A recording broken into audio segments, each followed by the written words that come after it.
Hello and welcome to 21st Century. I'm Daljit Dhaliwal. A vast ocean, a cluster of tiny islands, and deep down on the seabed, a modern-day treasure. The Cook Islands in the South Pacific are facing a huge decision. We take you to one of the marine wonders of the world.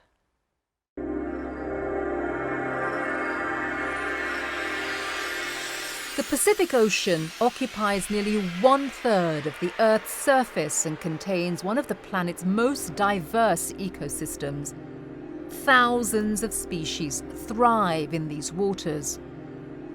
Pacific coral reefs and the marine environments they sustain provide food and livelihoods for over 120 million people, including the inhabitants of a tiny cluster of islands known as the Cook Islands. And for one Cook Islander, the ocean has a deeply personal meaning. At a young age, 7 or 8, I'd spend every day, in the sea and in the oceans, fishing and out on boats. It just becomes part of you. Kevin is a former rugby league champion who spent decades away from home as a professional player.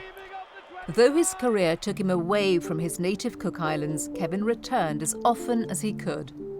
Each time he noticed alarming changes in the ocean.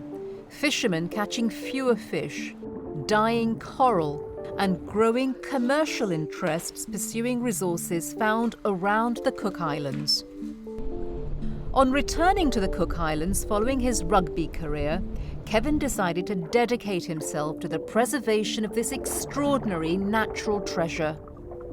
We've got some of the deepest waters in the Pacific, up to 6 kilometres down, and so there's a lot that science doesn't know about what's down there in terms of life forms and ecosystems. But protecting the ocean around the islands isn't simple, because deep underwater is a bounty with enormous commercial value, one that the modern digital age is dependent upon. Polymetallic rocks, millions of them, filled with metals and rare earth minerals. These rocks lie under 6,000 meters of seawater. They look like small round potatoes on the seabed. And they grow only about a millimeter per million years. They are filled with the metals used in manufacturing vital tools of the digital age, like cell phones and computers.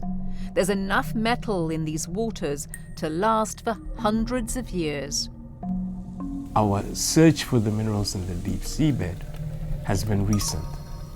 And the biggest fear comes from lack of information.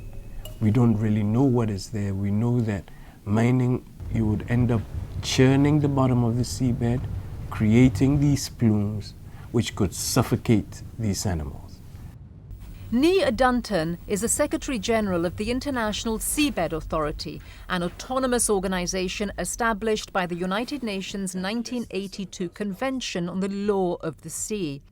It's charged with regulating mineral-related activities in seabed areas beyond the limits of national jurisdiction.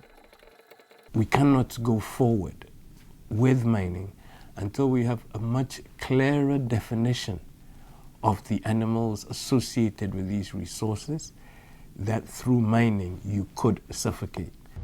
Kevin is asking the same questions.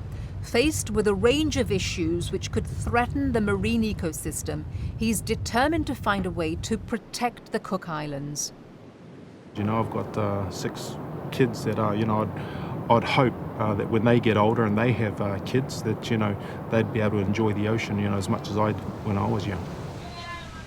He came up with the idea of creating the largest marine park on the planet and persuaded Cook Islands Prime Minister Henry Puna to set aside an area of the Pacific the size of France and Germany combined, over 1 million square kilometers. In many ways, we are people of the ocean. And our forefathers, traveled the oceans far and wide. And our respect for the ocean is born out of that long history. We need to show respect for the ocean because whether we realize it or not, it sustains life on this earth.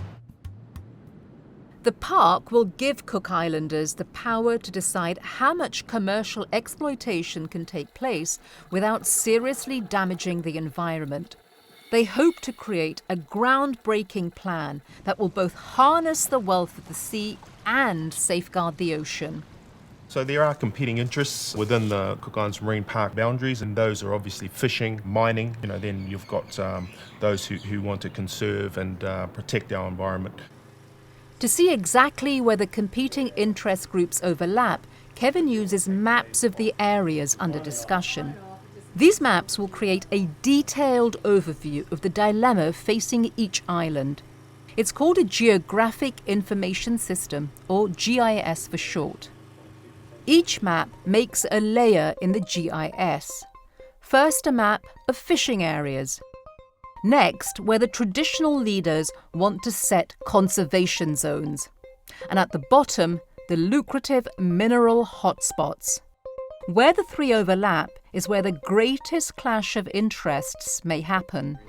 And it gives the user all that information, and they should be able to make some informed decisions and be able to even draw their own zones.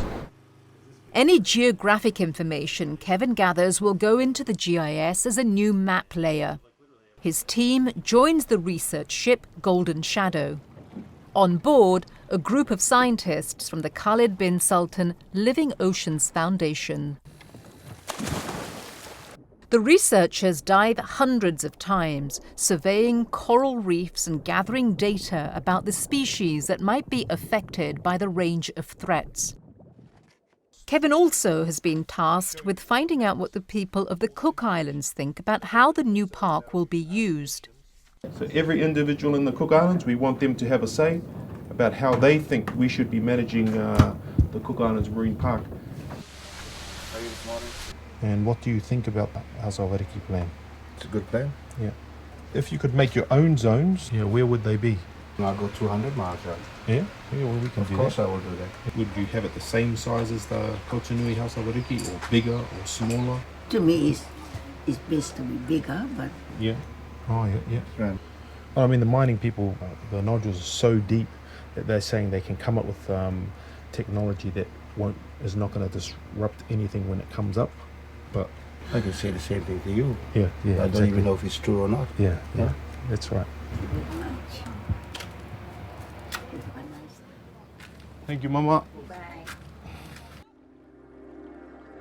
With the people's participation, the park could be a lasting vital asset and provide for all Cook Islanders for hundreds of years. But cashing in on the ocean's deep-sea minerals is still fraught with unknowns and will require vigilance and careful planning for years to come. We're a tiny nation, but we have a huge expansive ocean. We should capitalise on that, and we certainly should be protecting it, and we should be leading by example.